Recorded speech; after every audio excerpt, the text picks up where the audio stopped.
Hello, everybody. It's 4 o'clock, so we're going to go ahead and get started. Welcome to the June 17th Design Review Board meeting. We will start with introductions, or is that what we usually call them? Introductions? Yeah.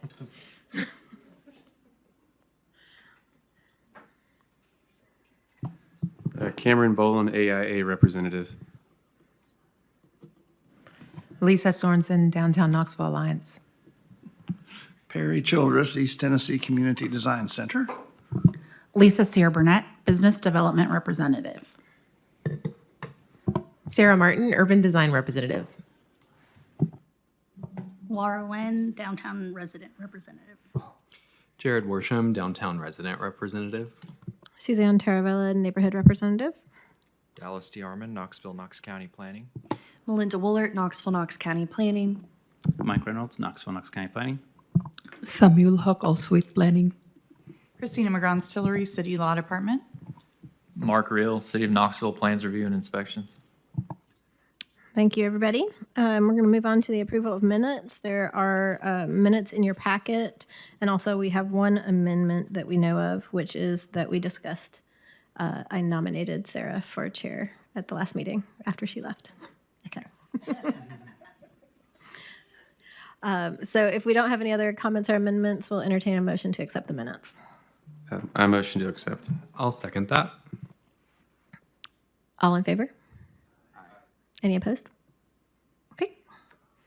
Is that good enough? Did that incorporate the amendment? Okay. All right, then we'll move on to the staff report. Oh, do you want to do staff postponements first? Okay. Well, we do have a couple of postponements, so we'll do that first before the staff report. We have a request to postpone 12E25IH and 2A26IH for 30 days. Do we need separate votes on this? I don't think so. Okay. So I'll make a motion to postpone 12E25IH and 2A26IH for 30 days. Second. we have a motion and a second. All in favor? Aye. Any opposed? Okay, that one carries. Now we'll do staff report. Right, so since the last meeting, we had one level 1 COA for modifications to a front porch at 208 East Morelia Avenue. So they already have started work, and they removed the previous tapered wood porch posts and have now installed these 6x6 posts that are going to be wrapped. They're also painting the existing brick piers, reframing the porch roof, installing vinyl soffit, repairing and replacing the porch flooring, and giving them the option to replace that hand railing if they end up needing to do that. Okay. Was there anything else about that? Okay. Then we will move on to 2703 Pershing Street, which is case 5C26IH. Right. This case is for a new 2-story townhouse on Pershing Street that measures 53 feet wide by 54 feet 8 inches deep and is proposed to be set 24 feet from the front lot line. Parking is a pad with 6 spaces at the rear of the lot that is accessed via the alley. The townhouse with 3 staggered units will feature a front gable roof for each unit, an exterior of fiber cement lap siding with alternating exposure patterns, and brick as an accent on the first story, and a brick foundation with piers on the rear elevation. Each unit features an 8-foot deep front porch with tapered brick posts. The left and right unit feature half-length porches with partial hipped roofs, and the center unit features a full-length porch with a low-pitch front gable roof with battens in the gable field. The application was postponed at the May meeting to allow the applicant to provide additional details on the front porch roofs. The roof forms and facade window sizing have been revised, and detailed drawings have been provided. The applicant intends to use the middle housing standards. The block is characterized by 1.5-story Queen Anne cottages and a 2-story American Foursquare. While the townhouse is necessarily wider than the other houses on the block, the units are similar in scale to nearby single-family houses. The large massing is sufficiently broken up on all elevations and benefits from the staggered units. While the design has some modern elements on the front porches, the brick coursing under the windows and porch posts align with the historic context. The building predominantly features single light tilt and turn windows interspersed with sliding and fixed windows, which are not similar to windows on the original or historic houses on the block, as recommended by the guidelines, but they can be appropriate at the board's discretion. With that, staff is recommending approval of Certificate 5C26IH, subject to the following conditions. Final site plan to meet city engineering standards in Article 12 with minor revisions to be approved by staff, and meeting applicable standards of Article 4.6 and 9.3I. Okay, is the applicant present? You can give us your name and address, please. Logan Higgins, 133 Southgate Street, here on behalf of the applicant. Okay, great. Do you have anything to add to Melinda's comments? I think she covered everything. We made the adjustments that she mentioned to the front porch roofs and window sizing, and tried to make adjustments based on the conversation from last month. Great, thank you. We'll open it up for board conversation. Yeah, my only question, Logan, is the talk about the back porches. Why it looks like they're kind of set on piers, those brick piers, rather than extending just like a wing wall of the foundation. It looks a little unfinished compared to the rest of the house. Can you talk about that a little bit? Why that is designed that way? Yeah, the crawl space is intended to be an encapsulated crawl space, so we wanted to, of course, have that solid wall there. And then, if memory serves me, that's kind of a common pattern with the back porches around this block to be on piers with crawl space underneath. And so just for cost and also with the fact that the crawl space was going to be enclosed like that, that's where the decision came from. Okay, and probably didn't want the deck draining.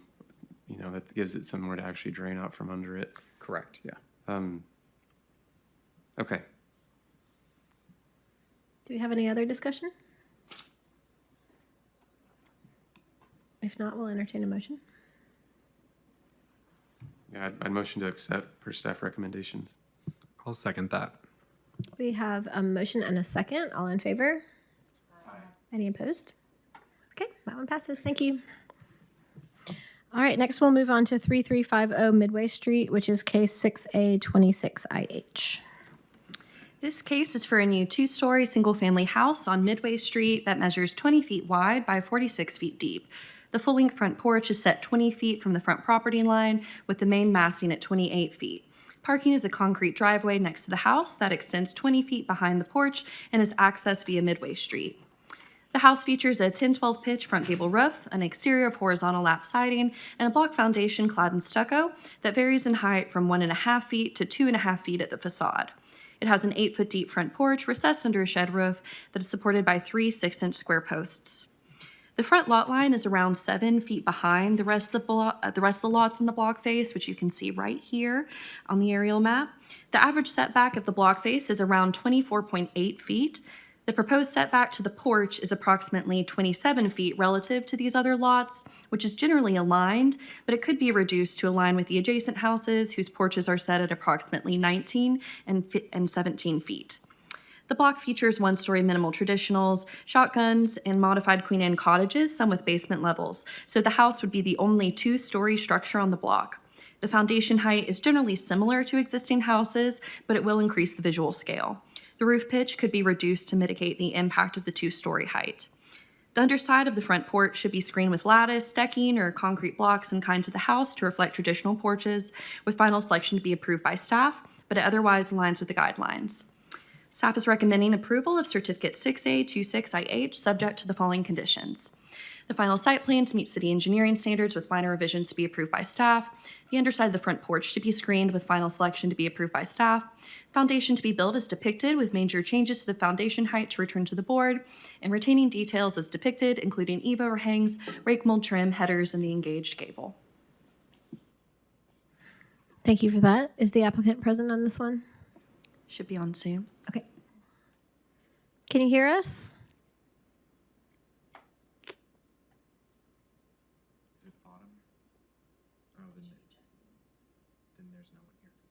Okay.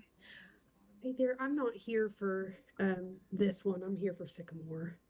Okay, thank you. Thank you. Okay.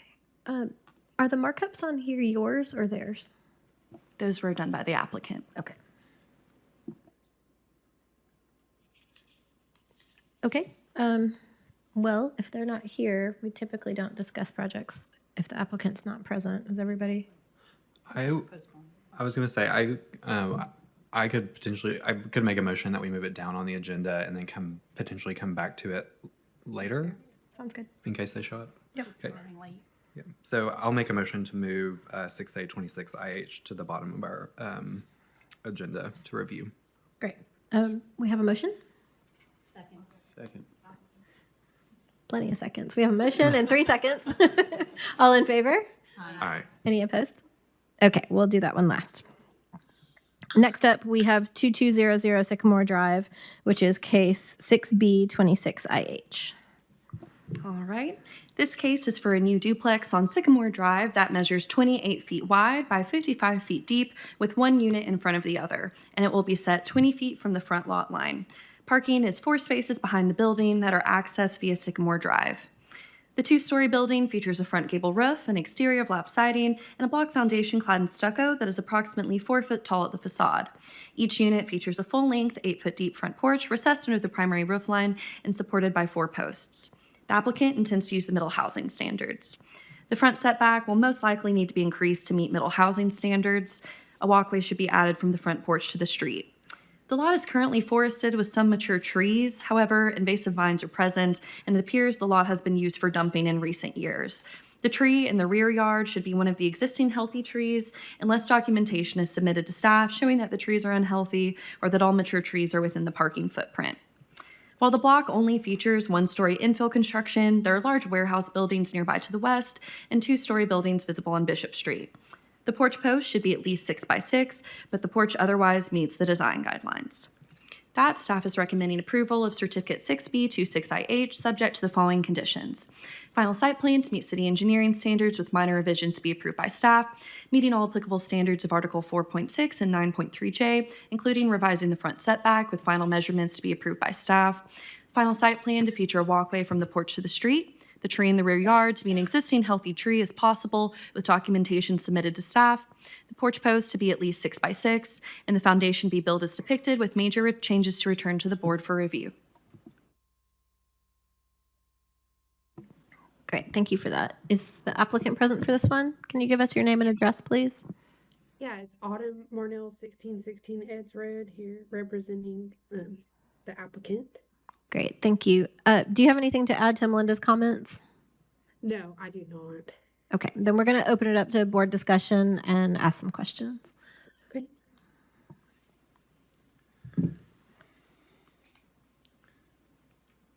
On some of on the front elevation, there's, your drawing will show horizontal siding on like the entry porch, but it says board and batten vertical siding. So we need to know what that actually is going to be. Well, actually, it's pointing at both. One says vertical board and batten. One says vinyl lap horizontal siding. I feel like somebody's arrow got misplaced. Yes, so we plan on using horizontal siding as depicted for the lower and upper portions, but just on those areas that bump out, we'll be using horizontal, or not horizontal, I apologize. Vertical. We're using horizontal siding everywhere else but the bump outs, that will be vertical. Okay. On the front porch and deck, it says optional concrete porch floor slab. I don't really understand any other way you could build that with letting water fall into your foundation, basically. So can you talk about how that's going to be constructed? If it is to be wood framed, like, because you have it as optional concrete floor slab? Okay, so all of the builds that we had done previously had been with a concrete slab. Of this specific plan, we've always used a concrete slab. Unfortunately, I do not have the answer to the drainage question if it were to be wood. I guess the reason I ask is because if it's a slab on grade on top of the foundation walls, then it's nice to have the skirt board, the trim of probably the 1x12 or whatever that is of the wood. So the project would look a little different if it didn't have that. So we might add a requirement that the trim board be retained no matter if became slab on grade or not. It's just, that's where my brain's going, is the two different constructions means two different appearances. Are you fairly confident that they are going to use the slab on grade? So Josh was really hoping, I think, to use wood this time if possible. Almost all of our other builds, the front porches where they're, mostly covered, there is foundation underneath with wood on top. So, on a couple of our other builds, but so he was wanting to use wood here, but if we need to use concrete, we already have on this plan before, and we can do it again to Okay. get it approved. I think the lesson here is we just need to know one or the other, because Yeah. we need to approve what we're actually seeing, and it's unclear. So the preference is to just make sure that you know what you want and we know what you want. Okay, understood. And if the preference is wood and the rendering shows wood, then we can probably feel comfortable saying the rendering is what we're approving in this case. Yeah. Yeah.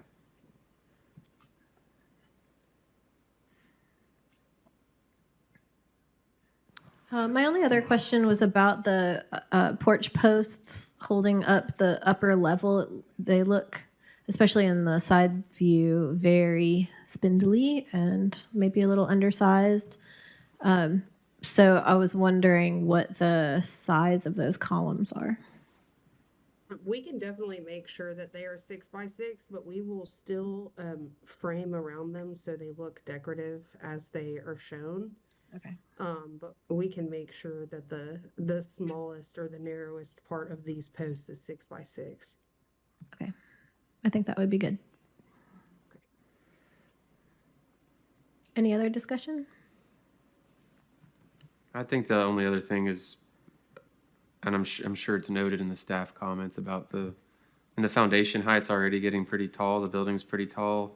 The foundation's, I guess, pseudo proportional to the height of the project, but it's just something to be aware of. It looks like it's even modeled because I'm seeing a lot of topography lines in it, but if the topography doesn't match and it gets taller in any area, that's going to end up, that'll be an issue. So it's something you need to make sure as you're constructing it that it's comparable to the grades and heights that you're showing in the foundation heights. Yeah, absolutely.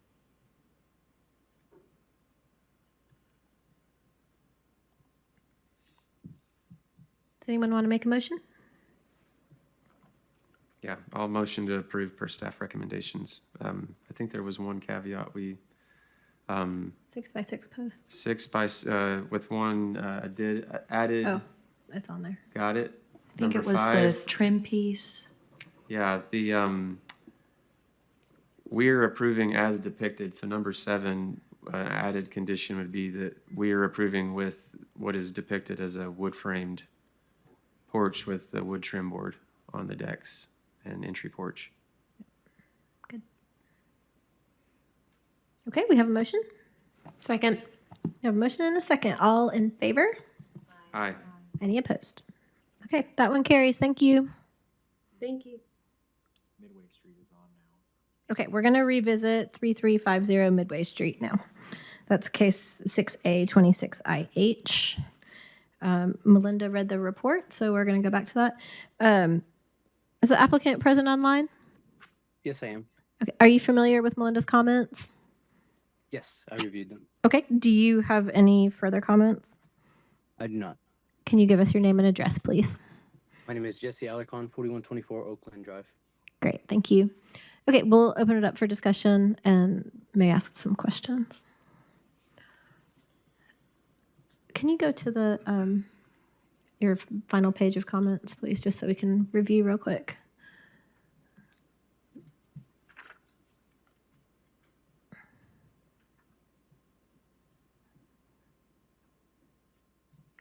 Okay. And just as a reminder, the elements that were brought up for the board to discuss are the height of the building, including the roof pitch, and the front setback. So let me know if y'all would like me to go over that again. Great, thank you.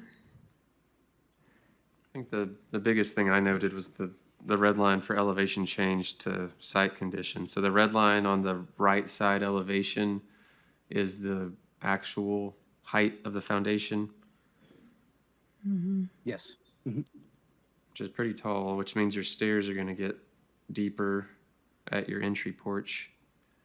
The stairs should stay about the same. So it falls front to back. No, it falls from to the right side. Oh, it's deeper on the right side because the rear elevation shows the, Got it. Yeah, Yep, I yeah, see yeah. that. Great. so it's just high on that one side. I will say I pulled up the Google Street View, and the lot, as it concerns the overall height, it appears the lot sits lower than, the houses ascend up the hill. So I don't know that the height would look out of place with that potentially. I like the form of the house and I like the pitch of the roof, and so I think it would look a little bit less nice if it changed. Yeah. So I wouldn't get into that discussion unless anybody else felt particularly strongly about it. What I are did you have gonna? one question. Sorry. Yeah, go ahead. The rake molding on there, I put a different type of trim on the fascia for the front gable. I wanted to see if you guys like that one, or would instead like me to do the rake. And if so, is the rake on the front only what we're doing, or does it need to be on the sides? I eliminated on the elevations on the sides, but I'm not sure if you guys wanted it portrayed on the sides as well, or just the front.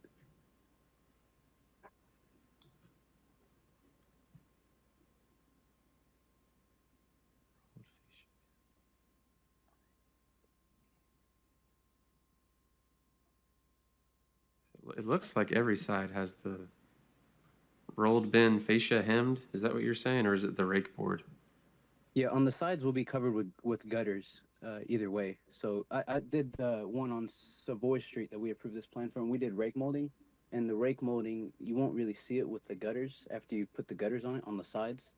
So I think it's just unnecessary to do it on the sides. It gets covered up anyways. So I would like to see if we can just do it on the front, on the gable. And I proposed that roller bend fascia. But if you like the rake molding, we could do that as well. I just proposed the roller bend fascia. Are you saying that where the gutters are attached, they're just attached to the rafter ends and there is no fascia at all? No, there is fascia. I'm saying if you put a rake molding on it, it hides that when you put the gutters on it. Yeah. I'm saying on this one, I'm just saying for the one we did on Savoy Street, that was the case. So this one, I removed that detail from the side ones. Mm-hmm. You can't really see the rake on there, but I was just asking if the rake molding just applied to the front. Yeah, I don't have a strong opinion about that. With the staff condition as written, it would be just required on the front and the rear. Yeah. That's where it's the most exposed, so I think that's Can you fine. point to the rake molding? Because I have in my head what I think the rake molding is, but I don't think that that's what he's. Yeah, okay, so how's that being covered by a gutter? It's not. That's the one that's exposed. The gutter one on the side is not going to have the same detailing. Got it. Agreed, because it's tucked up under the eave. Yeah, so he could put it on there, but you wouldn't see it. Okay. Yeah. See, what I was saying was we approved the one on Savoy Street and it had rake molding on the side, so I did put it on, but we put the gutters on it. It just gets covered up by the gutters. I was just saying for that one. That's why I removed it on this one from the sides. Yeah, I think that makes sense.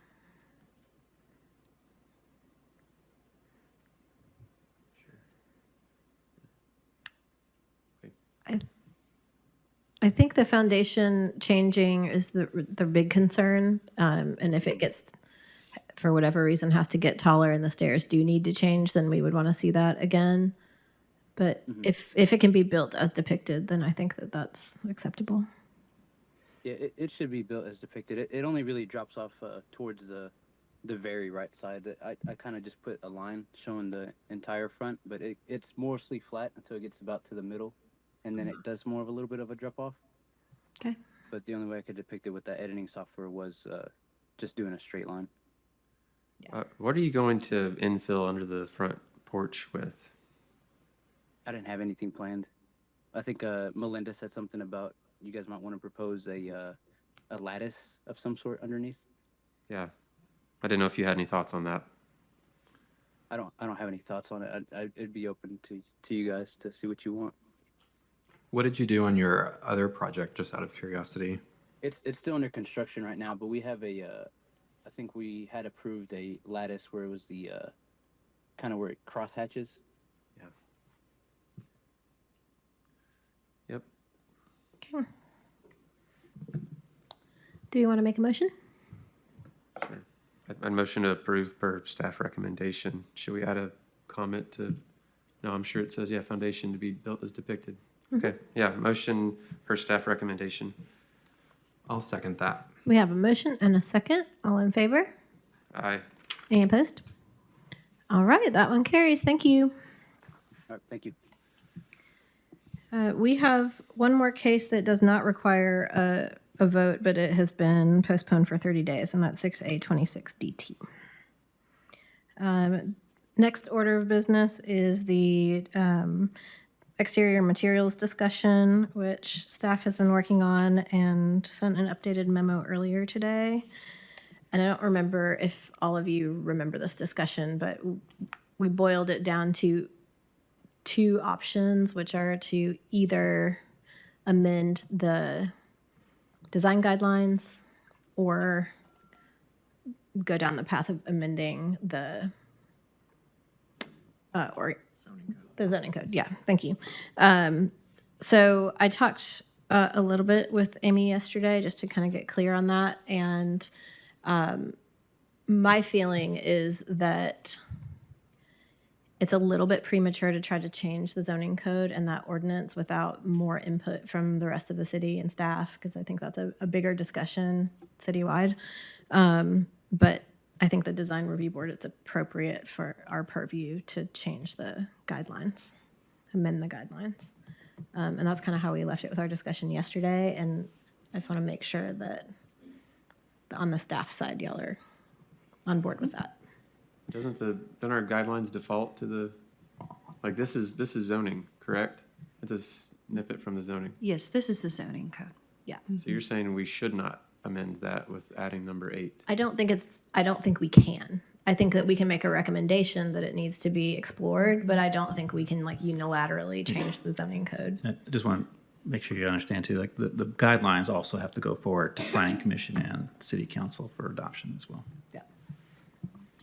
So I think it's most appropriate for us to make a recommendation that we have our design guidelines amended, send that through to staff and on to approval through the other channels. And then that will lead to a further discussion about amending the ordinance. Okay, and this was, you said you talked to Amy Brooks? Yes. So when we left our discussion, we were pretty adamant that the zoning was the way to go. But since then, the conversation with Amy has proven otherwise. Well, I was just made aware that it's not our unilateral decision to say, hey, change this zoning code. Yeah, it really has to be a broader discussion, and I agree with that. So my understanding is that we as a board need to make a recommendation that all the other people that are stakeholders in that discussion have that discussion. That's essentially right. Yes, okay. we feel that city staff needs additional vetting opportunities before this really moves forward as a formal item. I don't disagree. I'm just trying to understand. Yeah. The other thing that I thought of during that discussion that I hadn't thought of before is that there really needs to be some kind of rollout period for the change, because there are projects that are always ongoing and assuming that they can use fiber cement in the way that they've always been able to use it. And I think that it's only appropriate for designers and developers and such that they have some kind of notice. Yeah, so they have to be grandfathered in, right? Yeah. And I don't know exactly what those rules look like, but I feel like there needs to be some kind of grace period. Yeah, I mean, so there's different ways that could be approached. It could either be a date added to the zoning code of, any project brought before, or after X date has to apply. So it's in the code, but it's not yet effective. There's also vesting rights. So once somebody makes an application that is complete, they are vested regardless of whether they've been approved yet. Of course, they have to actually make the application. If they're still working through their plans and haven't submitted anything yet, then that wouldn't apply. But Okay. That makes sense. So I'm a little bit in an awkward position because this is my last meeting. So I'm giving you my opinion and then piecing out. So I just want to make sure that everybody is clear on the path forward and that this does eventually get done. Well, what is the path forward then? What's the next step? As I understand it, we need to make a formal recommendation that these changes are made, and then it goes on to others to vet, and there is a process for that. I'm not sure what that process is. Would it start with, we recommend these changes are made to the guidelines first before moving on to the zoning code? I think generally the recommendation probably needs to be just to, to remand it back to staff for additional consideration and collaboration between planning and city staff. Okay. And then would there be some timeline attached to that, and they would bring it back here for discussion, or it would move on to council? Or I guess how do we, once we make that recommendation, follow that process and make sure that it gets done? I guess my suggestion would be that the final version comes back to the board. You'll have an opportunity to review the final version. It may be exactly the same as it gets sent out as, but at least this was the final version that has been vetted. Then you can make a recommendation from there. Okay. And then it just gets on the path toward approval outside of this board. Yep. So what we looked at with the two options is null. It's not something we're pursuing. It is. We're just pursuing it in stages. Yeah. Yeah. Correct. Yeah. So I think today, the best, and kind of stealing Melinda's thunder here, best thing to do today is to review the two options that we have for the zoning part. If the board has a strong opinion on one versus the other, it'd be good to go ahead and make that recommendation, that go forward with this. If you have additional thoughts about additional amendments for staff to consider, go ahead and make those so we have the opportunity before we bring it back to you. And basically, as Christina mentioned, just ultimately it'd be a remanding it back to staff, give us an opportunity to, and a broader assortment of staff to review it and vet it, and then bring it back.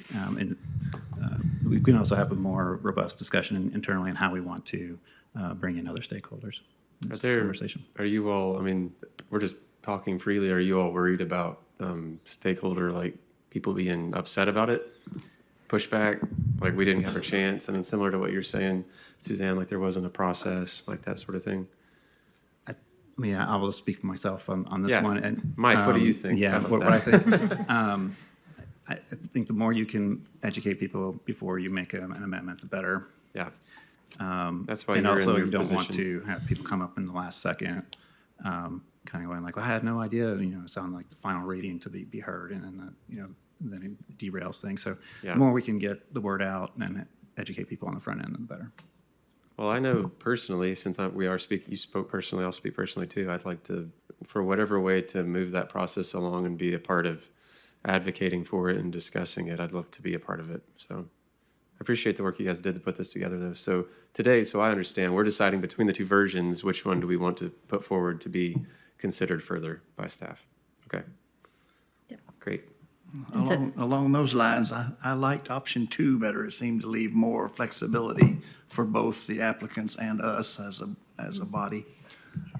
Would y'all like me to just briefly go over the two options and just summarize what's in place? Because I know some folks weren't at the workshop. Yes, that would be helpful. Great. Yeah. So again, this is the current text of Article 5.5D, which is the DK District Building Material Restrictions. So the design guidelines do have their own recommendations about materials, but they're pretty general and simple. And so at the last workshop, there was some discussion about future amendments to those, but kind of a consensus that it might be a good option to move forward with the zoning amendment.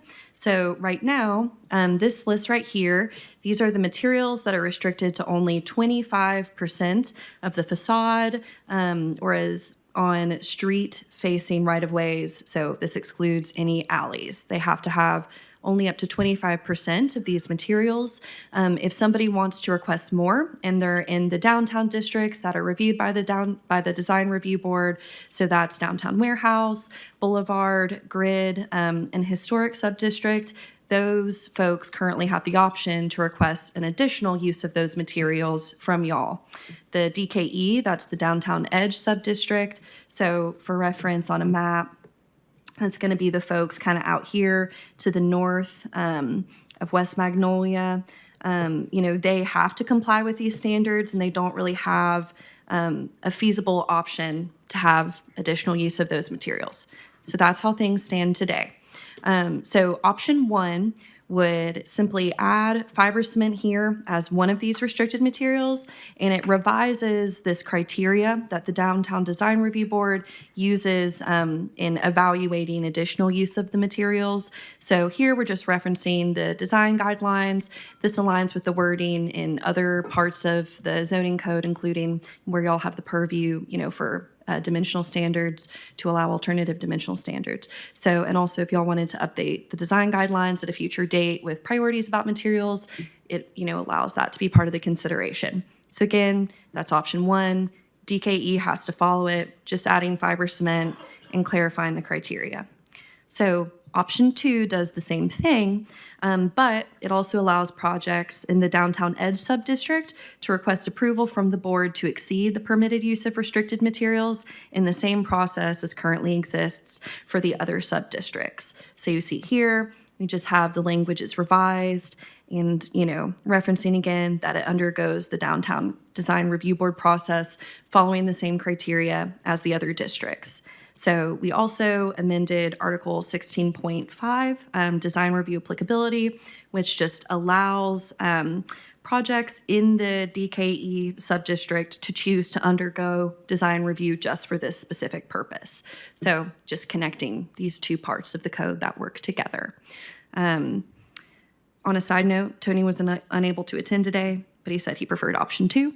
And I also have all of the materials from that workshop. So if y'all, let me know if y'all want me to bring up any of those. Do y'all have any questions about the 2 options and what they would do? So option 2 is actually, I guess, becoming a bit more lenient then, right? Because it's lenient if the board is then lenient, right? It gives them the option to pursue it. Yeah, lenient for the DKE subdistrict. It gives them a little bit more of an ability, to request things than they can right now. Right now, they could request from the Board of Zoning Appeals to change this number right here to allow additional use, but it's pretty hard for somebody to have a hardship. Is that working backwards, though, in the spirit of why we started talking about this, to allow more leniency? And I'm not saying to, be headstrong, but, the spirit of the DKE subdistrict is its adjacencies to residential neighborhoods, correct? As we start to get out to that zoning, you're trying to protect those properties. Or what's the spirit of why DKE wasn't included to begin with, or the reason? DK, and it's probably not 100%. I don't. Well, so the DKE was predominantly zoned downtown. Had the downtown zoning before the new zoning code was in effect, but it was outside of the boundary of the Design Review Board's overlay district. Because before it was not tied to the zoning, the base zoning district, the C2 downtown zone. There was a physical overlay, like a historic overlay. Right. And so most of the areas that are currently DKE had the downtown zone, but also did not have review by the Design Review Board and not have to abide by the guidelines. So I think that was kind of a compromise to have some standards built into the zoning code, which wasn't there before, and still allowing the same intensity of development that the area had before. Yeah, and for reference, the purpose statement in the zoning code for the Downtown Edge Subdistrict is that it's intended to address areas of transition between the higher intensity environment of the downtown and adjacent smaller scale mixed use areas. The DKE subdistrict facilitates mixed use development with standards that focus on compatibility with adjacent development. So in my mind, that because it's a bridge between a less intense density and use and downtown, for option 1, they're almost stuck using 25% or less, which is a more urban sort of standard, but they are the bridge district. So Okay. 2 allows them to say, yeah, we're still part of downtown and following those rules, but since we're the bridge district, can we sometimes use a little bit more fiber cement since we're adjacent to these less intense uses? And I think that's appropriate. Yeah, I just want to make it clear too, and you may understand this. This is only for facades facing a street. Yeah. So sides that don't face a street or rears that face alleys, those types of things, they can still use as much fiber cement as they want to. Well, and option 2 is just giving them the same leniency that the downtown districts have. Exactly. Yeah. And they can opt in or out. Yeah, it doesn't require that they do anything. It just gives them the option to do that. Right now, DKE projects would never really come before you guys. Right, and then the stopgap is that they still have to come and we have to say yes if they're like, well, we want to use 45% or whatever. We're using it in this compelling way. Okay, More leniency if y'all want to be. correct. Yeah. Yep. It gives them the option. That makes sense. They get to decide if they want to redesign or come ask us for permission. Yeah, but that's, I mean, to that point though, that's the whole, reason why this is important, so that when they're developing, they have the clear set of rules. And then they don't come in and one of us, probably me, gets upset when there's too much of some material on it. So, okay. Option 2 then. Option 2 is also my preference. So do we have more discussion or questions, clarifying points or anything like that? Also, the only other thing I would add is the longer it takes to move anything forward, the more projects are going to come online that are going to not be subject to this. And I don't mean that in kind of like an emphatic, crazy, I mean, this can take its time. I understand things take time and we need to have public process or whatever process we need. But doesn't mean that when those projects come, we can't still have that conversation. But now the developer's not getting afforded the forewarning that that's something that we're going to be more scrutinizing more. So that's really where I'm trying to come to it from is if we have the clear set of rules from day one, then projects will hopefully start to get designed differently from day one. We're not even really having the conversation. It's just better and it's not adversarial. And I'm not an idiot. I'm an architect too. I know that decisions are made. You coming in after it's been designed for 6 months and someone say change all the materials isn't feasible sometimes. Yeah. So I don't want that. I want development to continue. So I also think, to a certain degree, our guidelines and how they're written, I mean, when we looked at it at the workshop and even before, there is a bit of interpretation when we think about what's around projects happening. So there is, and maybe that's something for us as a board to consider moving forward is, what is the predominant material around, projects that we're reviewing that might not be fiber cement, that is sort of in that stopgap. Yeah, I mean, you look at it as a percentage, and all the time it is becoming more fiber cement. So there's more of an argument to say this is the surrounding material. Right. Yeah. So well, and I think if I'm not mistaken, I think the guidelines say historic as well. So there's a bit of interpretation with that as well. I have a question about our action here today. Can we tie a timeline to that to say that our recommendation is to pursue, just as an example, option 2, and we would like an update within 30 or 60 days? Is that appropriate? I mean, I have no problem with that as it being an update, because that could be a lot of things. It could be we're working through a certain issue and we can present that back to you and then come back to you as maybe the next month and with like another update. But so I don't have a concern with that. Okay. Because I think it would be appropriate as we get this moving and check in periodically that there's always another timeline tied to the next check-in or milestone so that it doesn't fall off the radar. And I think that we have enough organization here with our board to keep that process moving. yeah, that's my ultimate fear. It sounds like this could go and just kind of get stuck in a corner. I know there's a lot of things happening in our city right now that are pressing with the comprehensive plan and everything else going on. So I would agree that I would prefer an update every meeting just to know how it's going and again, how we can help and be a part of moving it forward. Yep. Yeah, we can definitely bring you an update on how things go next month. You know, we had a very short timeline from the last meeting to pull these together, and so it was just mostly internal discussion. Want to talk more with the city partners. So, you know, we have yet to see, you know, how those conversations will go, but we can definitely update you next month. Do we have a sense of who the stakeholders are? Like who all needs to be involved in this process? I mean, an ordinance amendment like this, there can be any number of ways that you want to approach stakeholder. I mean, it could be where you actually go and seek certain people and discuss it. You can have a blast to typical organizations downtown to say like, hey, we got this going on. Give us a call if you have questions or concerns. I mean, it could be a number of things, not necessarily just like a complete sit-down session with every person. So we haven't discussed that to any degree yet, but it can be all the above. So it reminds whatever we feel most comfortable with as we move forward. It reminds me a little bit of the building code update. Was that the beginning of this year? Or was it last year? There was like a January new code adoption where we switched from 2018 to 2021. And there was this, and I remember the AIA mentioned it at one of their lunches. Hey, everyone, this is coming. It's 2 months away. And the Knoxville Permit's website had a banner at the top that said, just so you know, this is coming at X date.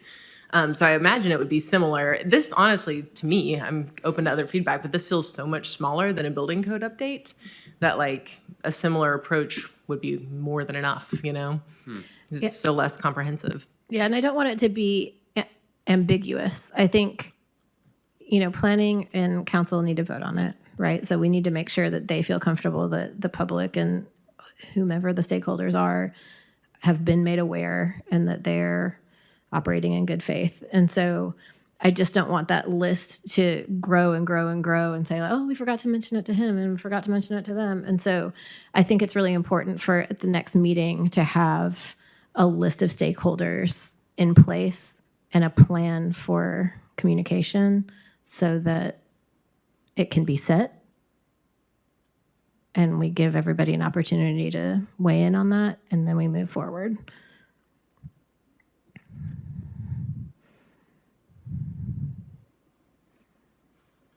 And I want to say too, like I appreciate again what you all are doing is planning, because the first version of this, because some of you may remember me taking you all to dinner, or after a drink or something after review board years ago, 'cause I had written a resolution to essentially take it to council and just propose it to them.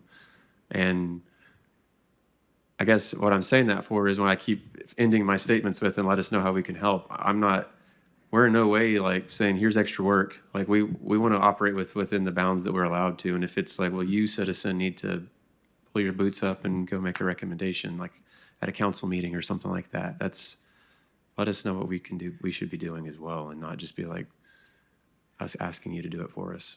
So, unless that's the right way to do it. You tell us the process. I think that's the part where I really appreciate what you have to offer, because we know the design review board and we know how our worlds operate, but I think, especially with my conversation with Amy yesterday, I got a broader understanding of what all the parts and pieces are to how to do things in a way that is open and inclusive.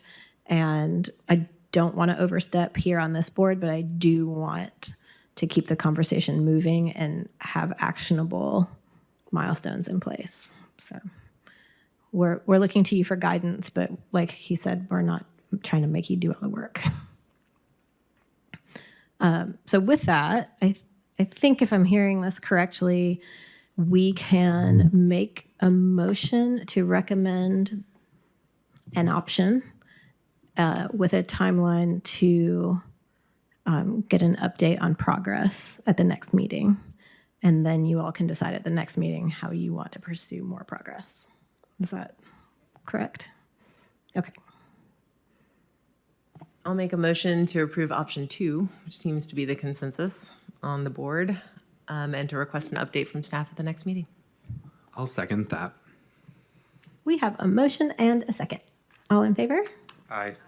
Any opposed? All right. That one carries. Thanks, everybody. Yeah, thank you all.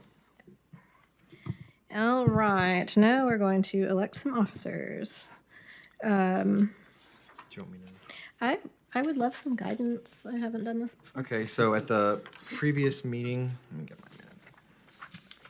The previous meeting, we asked for nominations for the chair and vice chair for the next term. It's a one-year term. So Suzanne nominated Sarah Martin as chair, and Laura nominated Jared as chair. So we can deal with the chair first. Christina, I haven't done this where we've had two nominations for the same office before. How should we approach that? Rock, paper, scissors. Start your No, just campaign. Well, I don't think that last time we actually asked the folks if they wanted to accept the nominations or not, so we can start there and see how it goes. But if there are two, we can certainly have a vote, or if someone wants to withdraw their name from consideration. I just don't want to call for a vote and both of them be Right. positive. So- Right. Understand. Well, and I think I'm just speaking freely. This is not like any kind of Campaign speech. this is not a campaign speech, but Is it I not? wanted to make sure that there was a structure in place for a chair and a co-chair or a vice chair, and whether one of you or the other of you is the chair doesn't particularly matter to me, but I think you'd be a good team. So that was my angle on that. So, do either of the nominees want to withdraw or you want to proceed? I'll just say this will be my third year on the design review board and second year as vice chair. And I think as a board, it's been really interesting to see the last few years and navigate some of those challenges. And so I will roll off in 2028. And I would really appreciate the opportunity to be chair, even if it was just for the next year. And then hand it off for my last year to just kind of hang around. But that is where my brain is at. But and I would love for Sarah to serve. I had nominated you, Sarah, as vice chair. So, anyways, that is I accept the nomination speech. I think it makes a lot of sense for like a pipeline, similar to what we do with AIA is vice president to president. So it's like, yep, and president-elect, exactly. So. Yeah, I'm fine with that formula. When I had to leave early last time for the 5th grade graduation, Mike was like, you know what happens when you leave early. So yeah, that's fine. Yeah. But yeah, I like that pipeline idea, and I'm happy to support you in that chair role. And I think that's appropriate given that I've had less time on the board. And that was my response to Suzanne when we talked about it after the meeting, is that I've had good exposure to these cases in a variety of cases, but I don't quite feel the seniority yet to be able to be like, this is the trend that we're upholding. So I'd appreciate another year to fully bake. So with that, I officially withdraw my name from the chair. Okay. So we have now the only nomination for chair is Jared. Are there any other nominations before we take a motion on that? Okay, do we have a motion and a second to elect Jared as the... I want to make a motion to elect Jared as chair for the design review board. Second? Okay. All those in favor say aye. Any opposed? Congratulations. Now we'll move on to vice chair. At the last meeting, Laura and Jared both nominated Sarah to be vice chair. Are there any other nominations? If there are no other nominations, we'll take a motion. I'll make a motion to nominate Sarah as vice chair. I'll second. Okay, so motion and a second to elect Sarah. All those in favor, say aye. Aye. Any opposed? Congratulations. And as chair-elect, I get the privilege of saying goodbye to our fellow board members. Suzanne, it has been a pleasure serving alongside you on this board and getting to know you. And Laura, you as well. We'll always be sure that we ask about where the dog's using the bathroom and what's happening with the trees. Yes. And Suzanne, we will always be sure to take into account just the character of the city. I think that's something I've really appreciated about your leadership on our board of always thinking about what is the character of Knoxville and what are we trying to achieve as a board. So with that, I'll hear nominations for, or not, what would it be? I'll hear motions for certificates of appropriateness. Certificate of appreciation. Let's see here. So Suzanne. Thank you so much. Oh, nice. Dr. Lynn. Oh, wow. Thank you. You can put that over your diploma. This is like one of the nicest I've ever done. Yeah. Oh, it's been fun. Yeah, it's been great. Thank you very much. Thanks for Yeah, bringing us absolutely. through. Yeah, it's pretty. Thank you. And thank you to the staff for always helping us and making us look good. I appreciate that. No, you're welcome. You always make us look good too. All right. All right. I think we're adjourned. Thanks, everybody.